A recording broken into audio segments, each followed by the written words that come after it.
Жиренше шешеннің тапқырлығы. Бір күні жиренше ханның үйінде отырғанда бір адам ханға піскен қаздың етін алып келген екен. Сонда хан жиреншеге: «Әй, жиренше, сен сөзге де шеберсің және әр нәрсенің бәріне де шебер шығарсың. Мына қаздың етін маған, ханымыма, екі ханзадаға, екі қаныкейге және өзіңмен 7 адамға бірдей қылып бөлші» дейді.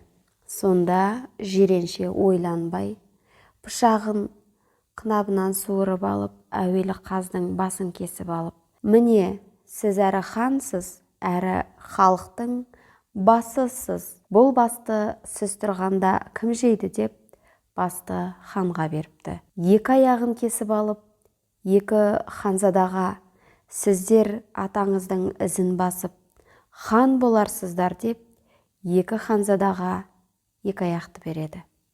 Ал қалған екі қанатын кесіп алып: «Сіздер жат жұртқа барсаңыздар, осы екі қанатпен ұшып барарсыздар» деп қанаттарды екі қаныкейге бөліп береді. Қаздың құйрық жағын кесіп, бәйбішеге: «Сіз әрі ханымсыз, әрі бәйбішесіз. Бұл қаздың жаясы. Бұл жаяны сіз тұрғанда кім жейді?» деп ханымға ұсынады.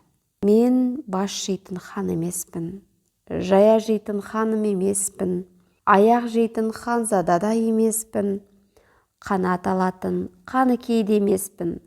Маған қаздың ортасы да жарай береді» деп қаздың бар етін алып үйіне жүріп кетіпті.